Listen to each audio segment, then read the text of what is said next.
Agradecer a todos os presentes. A gente vai dar continuidade aqui a esse congresso de fisioterapia em osteopatia e terapia manual, né, do CREFIT 14. E desde o começo a gente levanta essa dúvida. Temos novos caminhos a seguir, um debate científico. Vocês podem ver que a gente teve o cuidado de trazer palestrantes que realmente tinham aquela preocupação com a ciência, um evento muito rico em artigos científicos.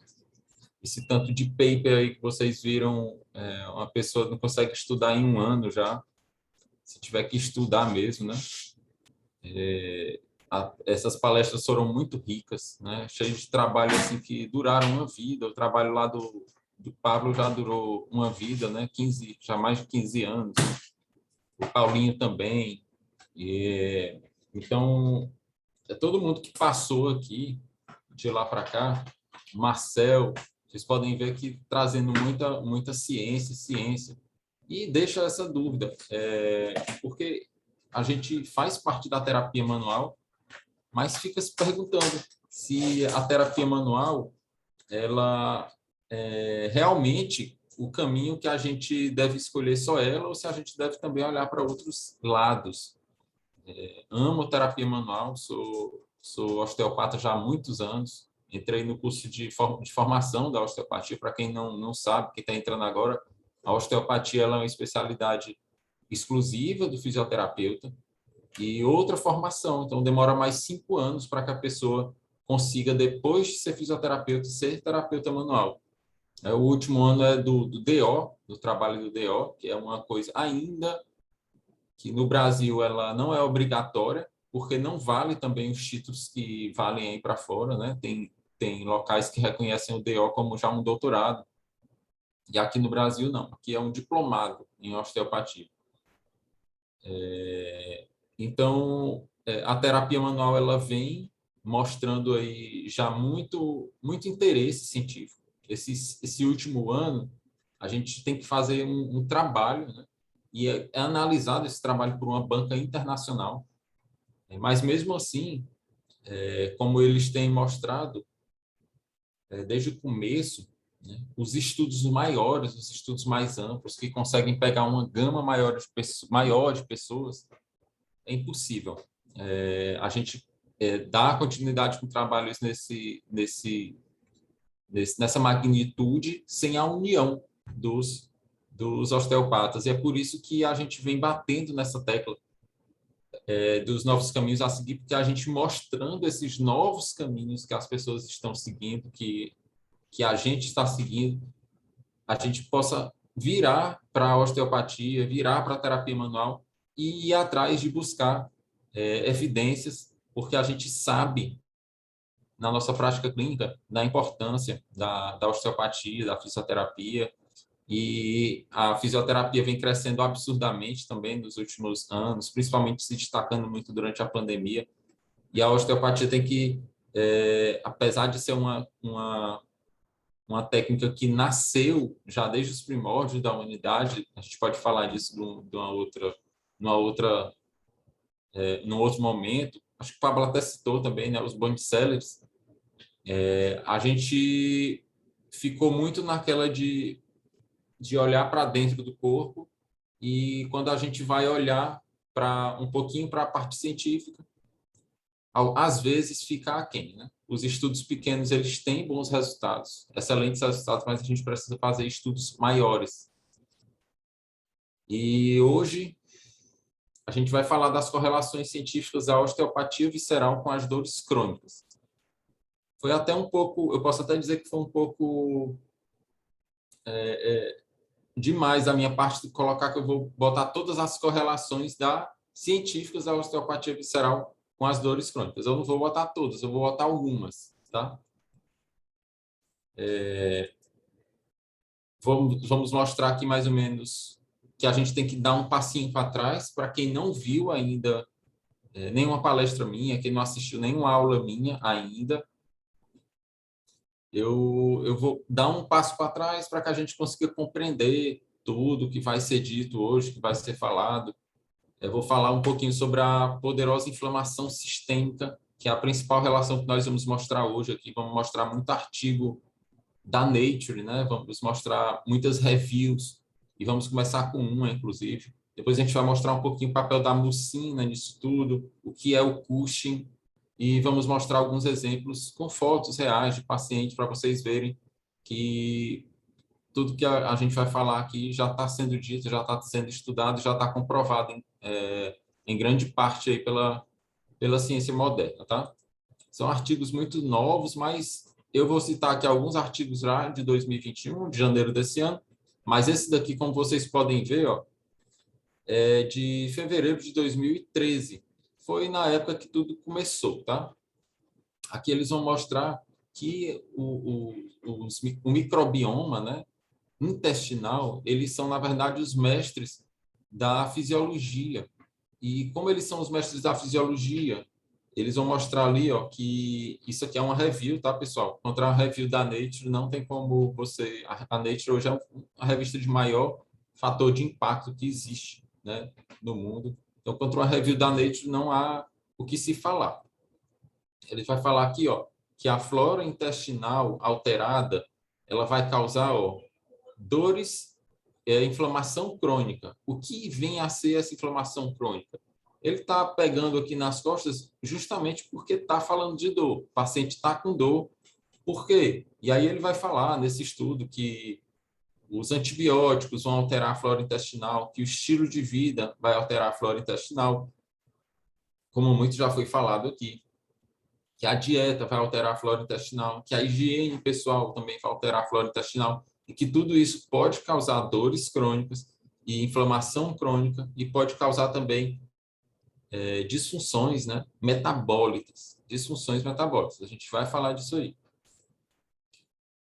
Aqui também um artigo já um pouquinho mais recente, já de 2017, tá certo? De março de 2017, ele vai falar da disbiose e do sistema imune. O que que isso aqui tem a ver para a gente, que é fisioterapeuta, que trabalha com fisioterapia?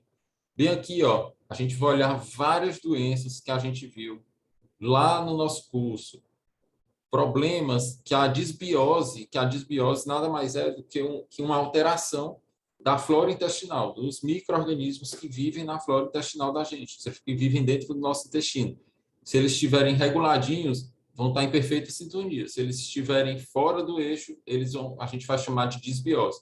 Isso aqui vai provocar gases, e os gases já são por exemplo, um dos efeitos que foram falados aqui na palestra da quarta-feira, se eu não me engano, foi as consequências que os gases vão causar na parede torácica da pessoa. Toda a mecânica muscular vai ser alterada, e aí a gente, como fisioterapeuta, tem que ficar de olho na questão da mecânica muscular, que a gente fica querendo corrigir uma coisa que, às vezes, só vai ser corrigida, ó, se a gente corrigir lá dentro do corpo. O tratamento tem que ser cada vez mais de dentro para fora, tá?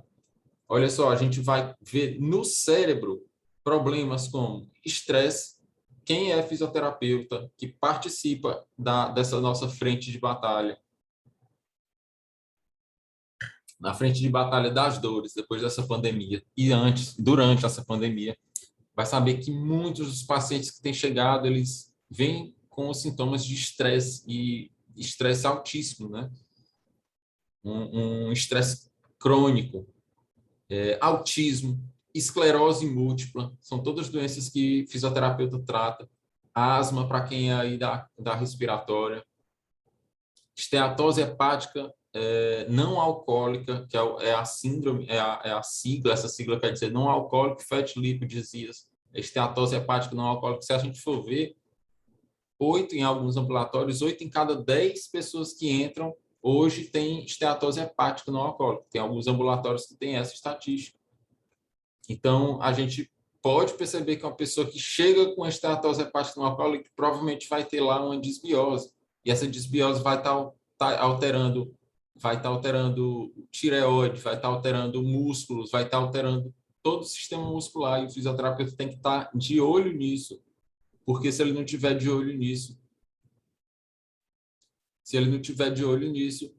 pode ficar para trás, tá certo?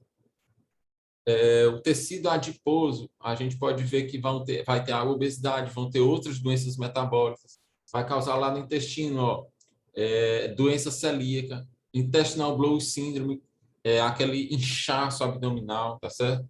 Vai causar, ó, recém-provado isso aqui, diabetes tipo 1, problema de desbiose intestinal, pode acarretar diabetes tipo 1. A gente já sabia que podia acarretar diabetes tipo 2 e agora sabe também que pode causar diabetes tipo 1. Aterosclerose, artrite reumatoide, só por causa dessas duas doenças aqui, a gente já poderia ter que estudar tudo isso aqui que eu estou falando por muito, muito tempo. Porque pacientes com aterosclerose e artrite reumatoide, que são pacientes que não são tão fáceis do fisioterapeuta tratar, a gente só consegue ter bons resultados, pessoal, se a gente olhar para o intestino desses pacientes, tá certo? Esses daqui são os passinhos, né? Como eu falei que eu queria dar para trás, para a gente ver esses dois artigos e falar que o sistema intestinal ele vai estar relacionado com todo o corpo. Ele vai causar doenças em todos os sistemas do corpo. E essas doenças em todos os sistemas do corpo vão ter relação direta com o que a gente precisa tratar, com o que a gente precisa entender, tá bom? Isso aqui é só para vocês terem uma ideia. É um artigo, olha só, já começa a ficar aqui mais recente, pessoal, de dezembro de 2019. Dezembro de 2019.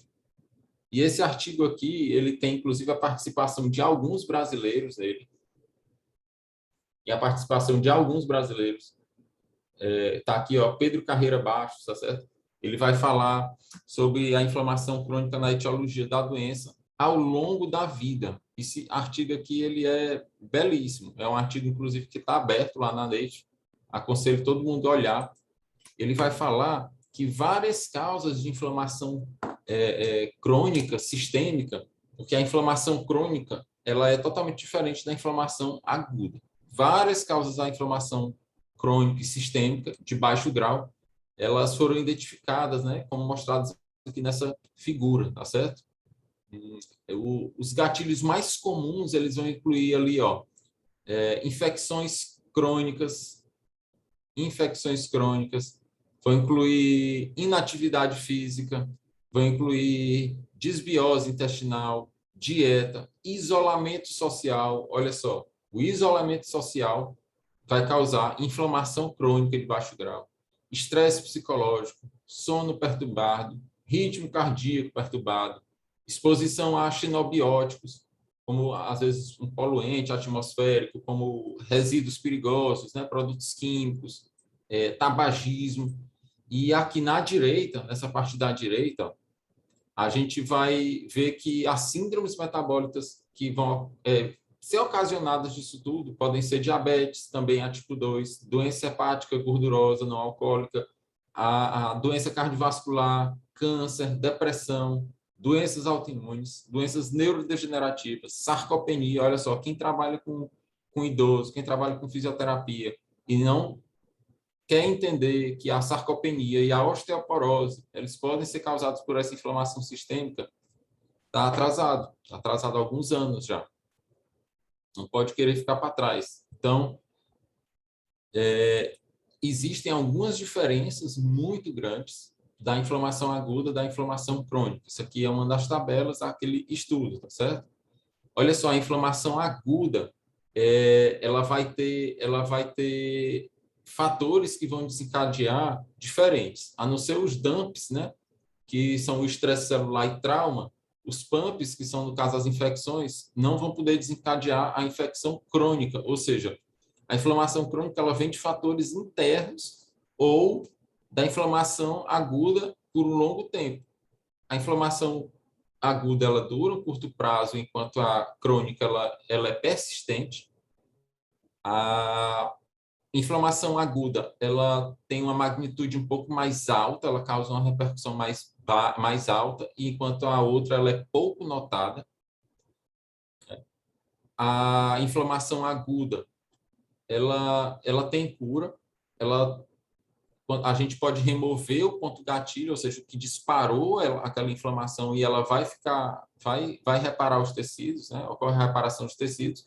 E já a inflamação crônica não, ela deixa danos colaterais. É a primeira característica muito importante. Ela deixa danos colaterais. Ela está relacionada à idade, à inflamação aguda? Não. Qualquer idade, a pessoa pode ter inflamação aguda.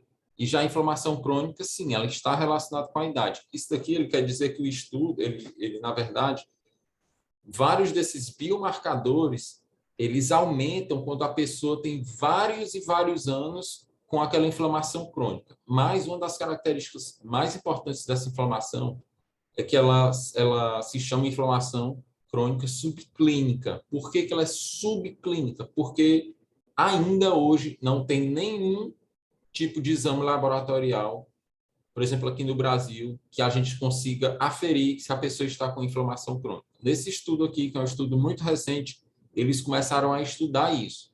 Então, existem alguns biomarcadores que foram analisados que possivelmente a gente no futuro vai saber se a pessoa tem inflamação crônica, há quantos anos ela tem inflamação crônica, a que nível isso já pode ter chegado. Mas hoje, não. Hoje é uma doença totalmente silenciosa. Ela não tem biomarcadores de padrão canônicos, ou seja, ela não tem nada ainda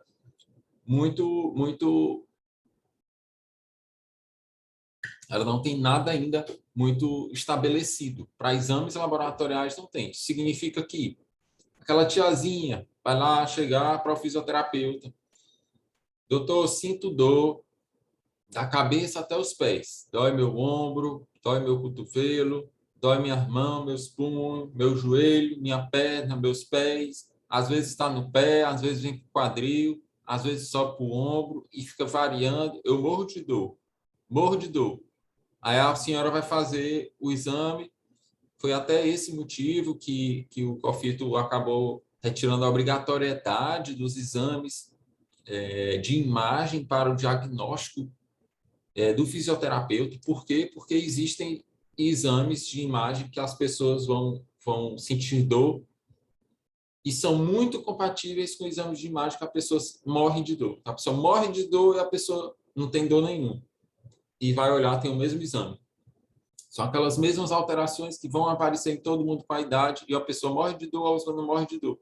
Ou seja, aí vão dizer que ela tem artrose, vão dizer que ela tem artrite, manda baixar o peso, manda fazer atividade física, ela vai andar, não aguenta andar.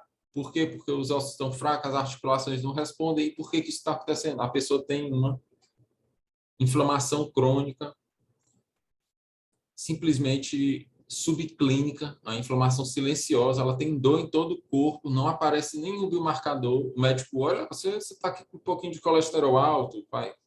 Ela vai tomar já toma algum remédio crônico também, às vezes para hipertensão, mas o caso é que ela não tem nada que justifique aquele tanto de dor. As pessoas até começam a dizer, duvidar realmente que ela está com aquele tanto de dor, que está acontecendo aquilo com ela. As pessoas não acreditam. E, na verdade, ela tem uma inflamação crônica subclínica, ela não vai sair nenhum exame, e a gente tem que estar atento, porque clinicamente a gente tem que estar atento para olhar aquela característica, as características que ela está expressando, e a gente clinicamente pode dar esse tipo de diagnóstico. Clinicamente a gente pode dar esse tipo de diagnóstico. E onde é que isso tudo começa? Eu vou puxar aqui agora um outro artigo, tá? Que é esse aqui. E aí a gente já vai entrar para um novo ponto da nossa palestra que a gente começou lá em cima, né? Então aqui ele vai dizer a dinâmica das mucinas, da mucina e os patógenos entéricos. O que ele está falando aqui? A mucina, pessoal, a mucina é aquela camada. Por exemplo, a gente sabe muito bem que o estômago tem um ácido. E aí tem uma camada protetora no estômago ali que faz com que o ácido não corroa o aparelho do próprio estômago, em pessoas saudáveis. Essa camada é a mucina. Só que o que se descobriu há muito tempo atrás? Que ela não está só no estômago. Ela está em todo o trato gastrointestinal, desde a boca até o reto. Todo o trato gastrointestinal tem mucina. E essa mucina, vocês vão ver, vou pular aqui alguns slides. para mostrar aqui para vocês. Isso aqui é a mucina. Deixa eu ver se eu tenho uma outra imagem melhor. Essa outra imagem aqui melhor. Olha, vocês estão vendo aqui é a célula intestinal, a célula da parede intestinal. Vamos dizer que aqui, ó, seria a luz do intestino. Os alimentos, ou seja, vamos dizer, o cocô que está sendo formado aqui, ó, está andando aqui. Se existe a barreira protetora da mucina, olha o que acontece aqui, ó. Se existe a barreira protetora da mucina, os antígenos eles não conseguem passar. Vamos dizer que aqui, ó, essa parte aqui que eu estou circulando com o mouse, ó, tem mucina, tá? Já essa outra parte aqui, ó, não tem mucina. O que acontece? Os patógenos, que são esses bichinhos vermelhos aqui, ó, eles conseguem entrar em contato com as células intestinais. Se eles conseguem entrar em contato com as células intestinais, eles vão conseguir irritar, eles vão conseguir entrar no corpo. Então, a mucina ela é uma camada protetora que está presente ao longo de todo o trato gastrointestinal. Cada parte do intestino vai ter a mucina sendo produzida por um tipo de célula diferente. Aqui está, por exemplo, a expressão de mucina ao longo do trato gastrointestinal, ó, na cavidade oral, no estômago, no intestino fino, no pequeno intestino fino, aqui no intestino grosso. E tudo isso sendo produzido por um tipo de célula diferente. E aí ele vai também defender o corpo de células diferentes, ou seja, cada mucina de cada parte do sistema gastrointestinal tem uma função diferente. E aí, o que vai acontecer? Se o corpo não produz essa mucina, o corpo fica exposto. Se o corpo não produz essa mucina, o corpo fica exposto. É um dos fatores. Como é que a gente pode ver se o corpo está com mucina? Ao avaliar a língua, pessoal, a gente vai ter ideia de um sinal, que é um sinal clínico ambulatorial de um paciente, e aí você consegue ver se ele tem mucina naquela cavidade oral. Você consegue ver, por exemplo, se ele tem síndrome fria, síndrome quente, se ele está com problema mais hepático, se ele está com problema mais de disbiose intestinal.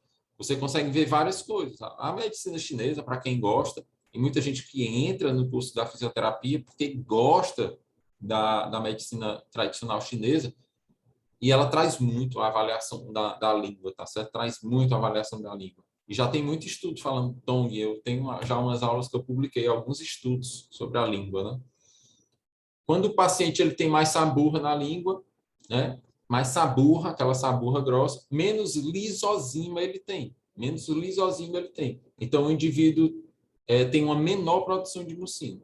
A lisozima ela é um peptídeo antimicrobiano, uma defensina produzida ao longo de todo o intestino, com a função de proteção contra micro-organismos. Então, se a pessoa não produz mucina, não produz defensinas, ou seja, ela não consegue se defender sozinha. E aí, Raul, o que pode, então, causar essa diminuição de produção de mucina? Por exemplo, no estômago, a baixa acidez do estômago. Se a pessoa não produz acidez suficiente no estômago para digerir os alimentos, ela não produz proteção. Se ela não produz proteção, ela fica muito mais susceptível a ter qualquer tipo de infecção, inclusive a infecção da H. pylori, que é um dos estudos vem mostrando. Todas as pessoas eles têm a H. pylori, mas só que alguns manifestam a gastrite por H. pylori e outros não. Por quê? Muito provavelmente, algumas pessoas conseguem se defender e outras pessoas não conseguem se defender. É isso que acontece, né? Aqui a gente consegue ver, por exemplo, que as respostas integradas a esses desafios, eles fazem com que uma série de sistemas, que vamos dizer, sistemas de proteção químico dos micro-organismos e produtos, incluindo as toxinas e as propriedades físico-químicas do intestino, elas sejam mantidas por causa dessa lisozima. E a gente vai falar também, ó, dessa coisinha bem aqui. Mais tarde a gente vai falar dessa coisinha bem aqui, ó. Vocês conseguem ver que entre essas células aqui, que são as células do intestino, para quem come panelada, quem aí daqui do Nordeste já comeu panelada, uns cachinhos de abelha que você consegue ver dentro do prato, é essa célula aqui, só que ela está cortada de uma forma diferente, né? Aqui vamos dizer que você pega aquelas células cachinho de abelha, corta ela de cima para baixo e analisa o perfil dela. Ela estaria desse jeito aqui. A gente tem as microvilosidades, ó, uma a uma, que você cortando uma a uma dessas microvilosidades, você consegue abrir esse intestino para até 500 metros quadrados. 500 metros quadrados é maior do que a casa vamos dizer, 6 apartamentos populares juntos. Você pega o térreo, depois o intestino dá mais ou menos desse tamanho, tá? Aqui, olha só, essas moléculas assim chamadas tight junctions, ó, elas servem para unir o intestino. E se elas se separam, o que acontece? Se elas se separam, o corpo começa a expor o que está aqui embaixo dessas moléculas. E o que será que está aqui embaixo? O que está aqui embaixo é o sistema de defesa chamado GALT, o sistema de defesa linfóide associado ao intestino, é o sistema de defesa associado ao intestino. Se passa uma toxina, a primeira coisa que ele encontra ali é a nossa proteção, tá? Ele encontra a proteção, encontra macrófagos, encontra células intestinais de defesa, e essas células intestinais de defesa vão fazer com que o corpo reaja, tá certo? Então, aqui a gente consegue ver, por exemplo, que essa informação sensorial que ela está passando do intestino, ela é comunicada para por quatro principais sistemas. A gente consegue ver o sistema de sinalização hormonal, o enteroendócrino, a inervação do intestino, tanto a intrínseca quanto a extrínseca, o sistema imunológico do intestino, aqui embaixo, e o sistema de defesa tecidual também. Aqui, até nesse estudo aqui que ele começa a mostrar que o nervo vago ele vai fazer essa comunicação aqui muito bem também, do intestino com o cérebro, né? Então, hoje tem uma equipe do Instituto Roma que estuda só isso aqui, a interação do intestino-cérebro. Por exemplo, a serotonina, que muita gente já sabe, ela é produzida muito no intestino, né? Mas, por exemplo, a serotonina ela não consegue passar pela barreira hematoencefálica. Então, como é que ela é produzida no intestino e ela vai se expressar lá no cérebro? Né? Isso aí poderia ser uma pergunta. A pergunta do milhão, lá do Silvio Santos. Por que a serotonina é expressada no intestino e ela vai agir no cérebro, sendo que ela não consegue passar pela barreira hematoencefálica, né?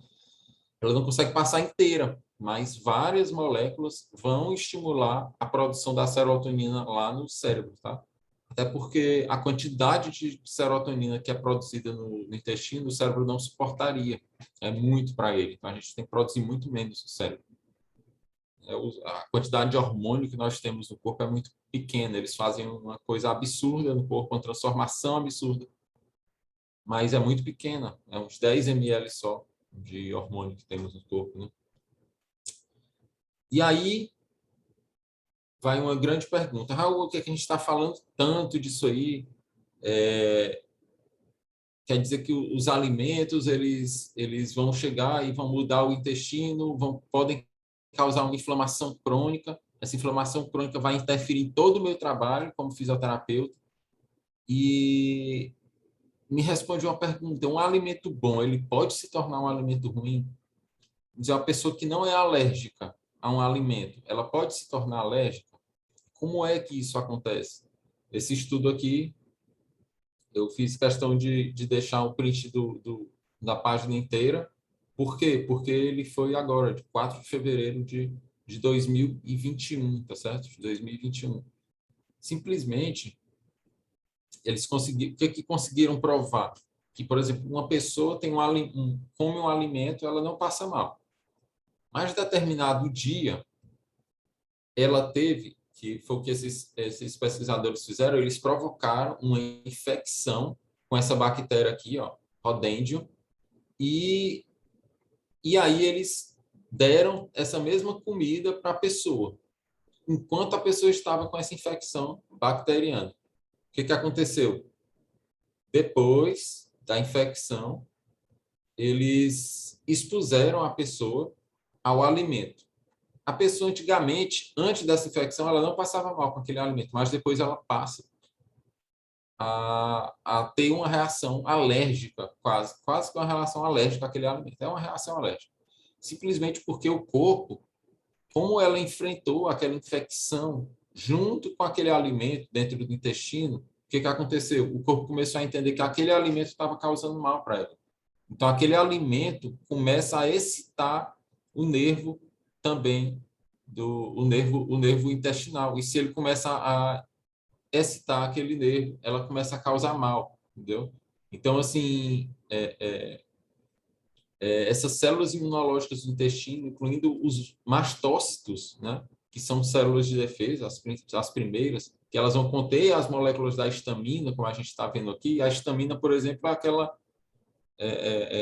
é aquela que vai provocar toda aquela reação, aquela cadeia de inflamações. Então, quando a pessoa tem alergia a um alimento, ela toma um anti-histamínico, justamente porque o corpo está fazendo ela produzir aquela inflamação, né? Então, geralmente, eles não visam, né? Eles não visam atacar alimentos, mas só que como o corpo recebeu aquele ataque de uma infecção junto com o alimento, ele começa a confundir as coisas. Então, acontece que às vezes uma pessoa pega uma infecção intestinal, foi lá ó, no sushi, pegou uma infecção intestinal, ela não tinha problema nenhum com camarão, mas aí ela vai passar a ter infecção com camarão. Então, aquela conversa de que a pessoa ou nasce alérgica ou nasce sem alergia, é conversa de pessoas desatualizadas. Desatualizadas. Existe uma forma muito fácil da pessoa ter uma infecção a partir de uma alergia a partir de uma infecção, tá certo? Esse artigo aqui também, ó, de março de 2021, março desse ano, ele vai mostrar como a gente pode compreender os impulsionadores imunológicos da dor abdominal produzida por alimentos, ou seja, eles vão mostrar como as dores abdominais, e já foi mostrado isso em outra palestra aqui, que às vezes a pessoa tem uma dor nas costas e, na verdade, ela está até com uma dor intestinal, né? Por causa dos viscerótomos, dos neurótomos, dos miótomos. Então, uma dor que está sendo expressa lá fora do corpo, uma dor nas costas, uma dor lombar, uma dor torácica, ela pode estar vindo de uma víscera. E a gente vai aqui nesse artigo depois compreender como é que essas dores surgem. E aí, só que isso tudo é muito complexo. Existe uma forma mais fácil, Raul, da gente entender isso. Existe uma forma mais fácil da gente entender isso. Por exemplo, existe como um paciente chegar no consultório e a gente ver se ele tem inflamação crônica ou se ele não tem inflamação crônica. E sim, existe. Tem alguns pesquisadores que já estão estudando que algumas pessoas que têm essa inflamação crônica, elas têm também uma síndrome chamada síndrome like Cushing. É uma mesma síndrome de Cushing que é provocada em outras doenças, só que ela vai ter provocado na infecção, na inflamação intestinal, que é o que a gente está falando aqui hoje. Então, olha aí, a pessoa chega no seu consultório, ela apresenta Buffalo Hump, que é aquela gibosidade aqui na C7, né? Gibosidade lá em cima da C7. Ele apresenta, ó, como a gente chama de moon face, que é essa face aqui, ó, bem redondona, uma face bem redondona, gigante. Ela ela apresenta hipertrofia cardíaca, uma coisa que a gente não vai conseguir ver, mas apresenta sinais de osteoporose, apresenta obesidade aqui principalmente na região abdominal, as extremidades mais finas, estrias, tá certo? O que mais que a gente pode ver? Vai ter queda de cabelo, possivelmente. Pode ser que ela esteja hiperglicêmica ou não, ela vai ter uma fraqueza muscular, tá certo? Ela pode reclamar de acidez estomacal, tem a pele fina, estrias violáceas, tá certo? Então, eu vou mostrar aqui um exemplo de uma foto de um paciente que tem isso aqui, tá bom? Foto de um paciente que tem isso aqui. Olha aí, alguém conhece? Alguém conhece? Agora eu quero ver a resposta aqui. Deixa eu abrir aqui as respostas. Chat, cadê o chat? Alguém conhece esse aí? Estou esperando. Alguém conhece esse aqui, ó? Que está aqui, ou esse aqui que está aqui? A Andressa respondeu. Eu não fiz plástica no nariz, não. Vocês estão vendo aqui?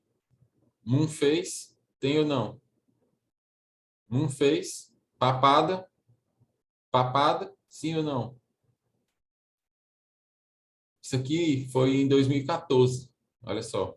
Aquela Copa, acho que foi aquela Copa que o Brasil pegou aquela surra, não foi? Acho que foi. Ó, André, André conhece. Conhecia. Isso daqui conhecia. Então, pessoal, olha só. Isso é só uma pessoa que chega no consultório desse jeito, papada, 7 dias depois. 7 dias depois de ter começado o tratamento. Papada, tem papada? 10 dias depois de começar o tratamento. A gente está falando, pessoal, do intestino que o normal dele é estar desse jeito aqui, ó. O normal dele é estar desse jeito. E aí, como é que ele fica numa situação dessa? Como é que ele fica numa situação dessa? É uma ferida gigante do maior órgão que a gente tem dentro do corpo. Tá certo? Isso aqui já é um caso muito agudo, o caso de uma pessoa que vai defecar sangue. Uma pessoa celíaca, né? Mas é o intestino que passa disso aqui, ó, daquelas microvilosidades ali, ó, da panelada, para isso aqui, ó. Um MASH4. MASH4 isso aqui é o MASH 0, a pessoa não tem nenhum tipo de inflamação, e aqui é o MASH4. Existem alguns alimentos que vão fazer a pessoa passar disso para isso, da pessoa passar do estado normal para um estado inflamado. E a inflamação crônica, subclínica, que ninguém percebe, que não sai exame nenhum. E a paciente chega para o fisioterapeuta morrendo de dor. Tá certo? O intestino que passa disso para isso. Normal para MASH4. Tá certo? Muitas e muitas e muitas bactérias que vão entrar aqui no intestino, que estão no intestino saudável, elas são as gram-positivas. No intestino ruim, ela vai estar com a presença muito grande de bactérias gram-negativas, que na verdade é só a presença dessa barreira aqui, ó, de lipídios, que vai fazer com que o LPS não saia com o LPS, que é uma parte dos fragmentos das bactérias, que ele não seja exposto ao intestino. Quando ele se expõe ao intestino, o intestino fica inflamado, vai gerar inflamação no paciente. E vocês lembram do que a gente estava falando da zonulina? A zonulina, na verdade, são as tight junctions. Olha só, as tight junctions são aquelas moléculas que fazem o intestino ficar, ó, presão, tá certo? Zonulina, claudina, ocludina. Elas, em alguns estados, ó, se a gente for ver só essas duas primeiras células aqui, ó, que é o intestino normal, ó, elas estão segurando a barreira celular intestinal, e o alimento aqui ele não consegue passar. O alimento não consegue passar. Já aqui, ó, foi rompido, ó, se a gente pegar essas duas células aqui, por onde eu estou passando o mouse, que foi rompido a barreira. E aí começa a passar diversos tipos de alimento que o corpo vai entender que eles são, a partir de agora, agressores. E vai começar a gerar alergia. Pode passar também antígenos. E aí, o que esse cara aqui descobriu? Não, o nome desse cara aqui é Alessio Fasano. Ele descobriu, esse estudo começou dele nessa época aqui, ó, 2011. Ele foi descobrir isso aqui já em 2015, quando ele lançou esse estudo aqui que vocês estão vendo.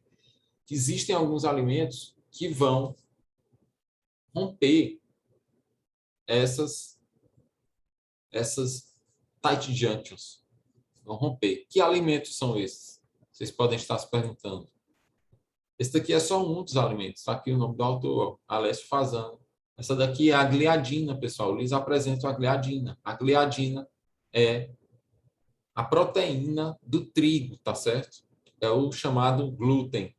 Várias partes do glúten, ó, essas partezinhas aqui de vermelho, essas partes aqui de verde, de azul, elas não são digeridas. E como elas não são digeridas, o corpo, elas inflamam o corpo. E quando elas inflamam o corpo, essas partezinhas aqui, ó, elas vão causar a ruptura daquelas tight junctions. Ou seja, ela tem uma parte aqui citotóxica, essa daqui elas vão causar a ativação da zonulina e a alteração da permeabilidade intestinal, e essa aqui é a parte inflamatória. Isso tudo, na verdade, vai gerar várias e várias coisas no corpo, várias e várias situações dentro do corpo. Só algumas manifestações que eu botei aqui. Rinite, tem muito paciente que não fica bom daquela rinite hora nenhuma. Paciente que tem broncoespasmo, asma, paciente asmático que tem crise de asma, ninguém sabe por quê, ele acha que é a poeira, que tem dispneia, que tem edema de laringe, tá certo? Pode causar até hipotensão, pode causar alterações comportamentais, pode causar enxaqueca, fadiga, distúrbios neurológicos, psiquiátricos. Isso aqui são algumas manifestações clínicas gerais do glúten, quando a pessoa tem a barreira intestinal rompida. Tem também algumas reações cruzadas, outros alimentos que provocam a mesma reação que o glúten provoca. Aqui a gente vai ver muito, ó, que é a gliadina, que é aquela proteína do glúten, vai ver que também a caseína, que é a proteína do leite, tá certo?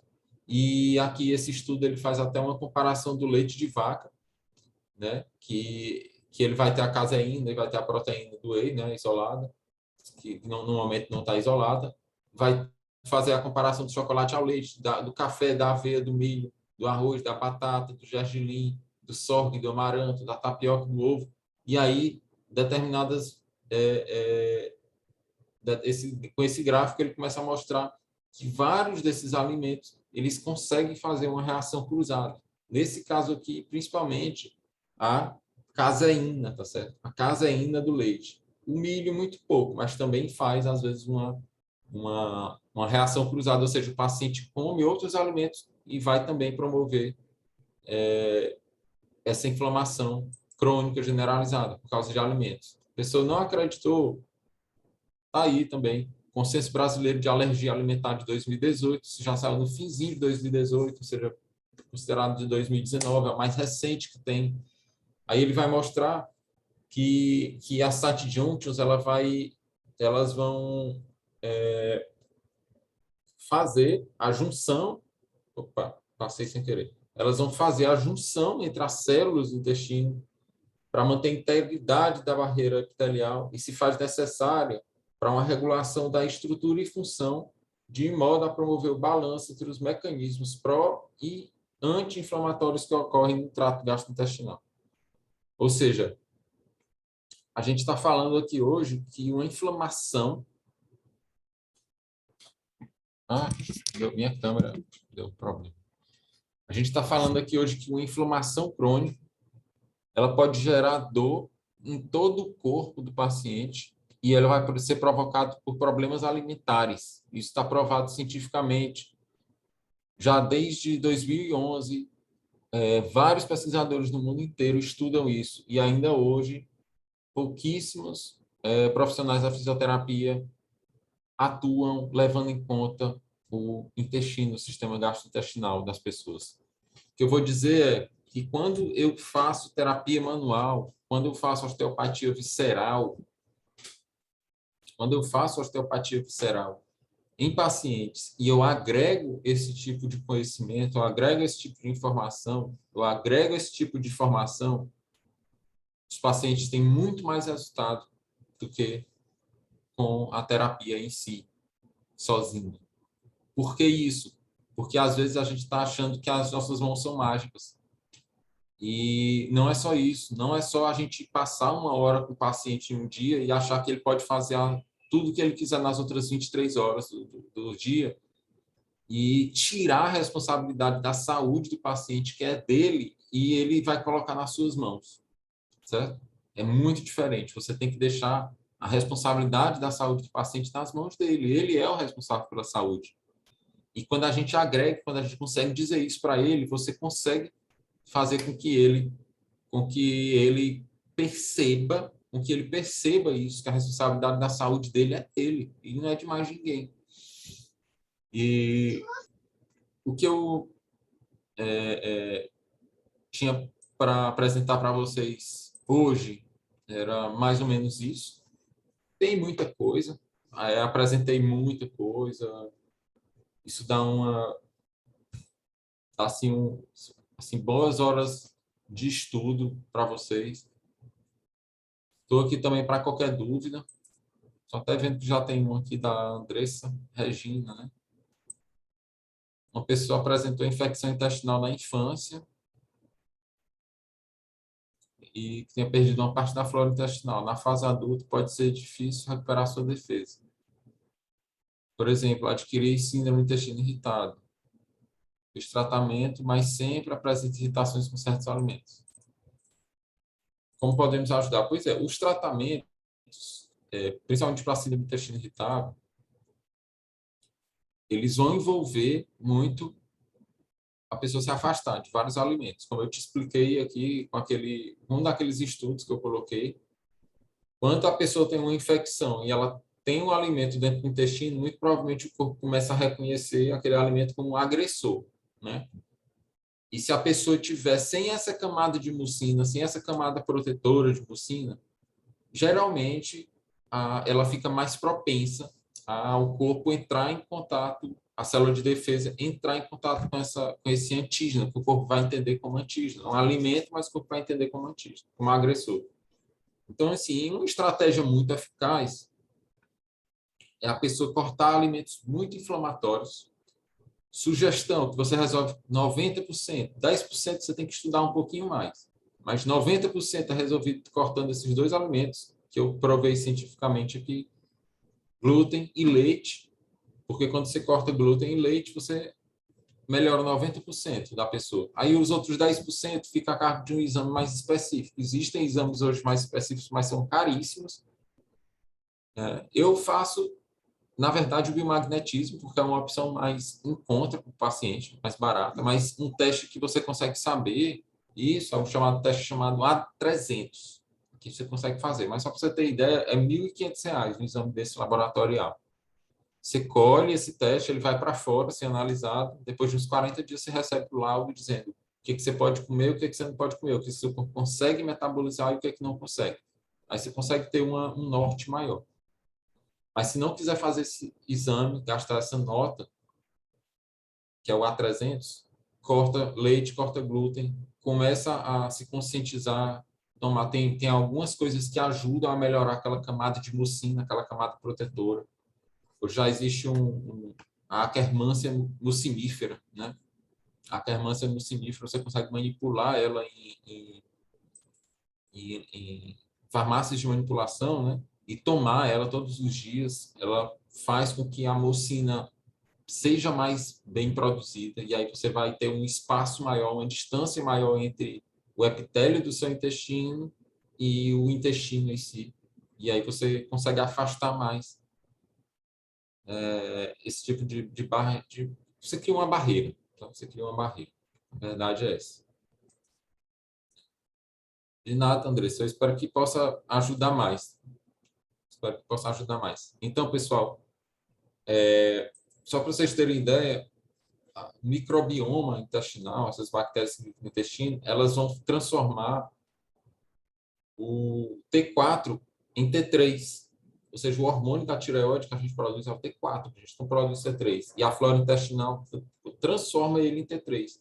E o T3 é que vai ser responsável, por exemplo, pela recuperação muscular. Então, você, como fisioterapeuta, você quer aumentar a recuperação do paciente, você tem que entender de intestino, né? Tá? E isso é só um dos exemplos. É só um dos exemplos. A gente já mostrou aí diversas vezes como isso vai acontecer. O inchaço abdominal vai provocar um espasmo nas costas por causa de uma reação de defesa. E aí você fica tratando ali o espasmo das costas e esquece que aquilo ali, na verdade, está vindo dentro do intestino. É um pouco de gás. E a gente tem que começar a olhar para isso aí. Porque hoje todo bom profissional que se preza, ele trata intestino, ele fala de alimentação. Então vamos começar a olhar mais isso aí. Para quem quer estudar mais, eu tenho aí alguns canais. No YouTube tem o Origem da Dor, né? Vai sair muita coisa legal esse mês no Origem da Dor. Tem o meu Instagram profissional também, raul.lobato.osteopatia. Tem muita coisa legal lá. Eu espero ter ajudado. Eu espero que essa palestra chegue a mais ouvidos, a mais fisioterapeutas e que vocês possam ser cada vez melhores do que vocês fazem, tá bom? Agradeço aí a todos vocês. Acho que eu não estou vendo mais perguntas. Rodrigo está Tá por aí por perto, Rodrigo?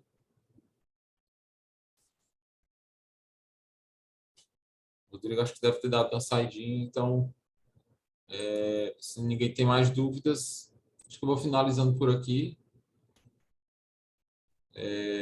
Vou salvar aqui todos os nomes para que depois vocês possam ter acesso aí aos certificados de vocês. Grato pela presença e espero revê-los aqui em breve. Amanhã nós temos uma outra super palestra, tá bom?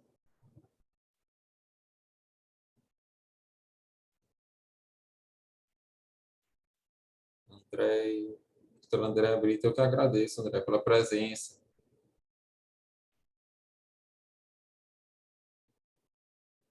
A palestra que nós vamos ter amanhã, pessoal,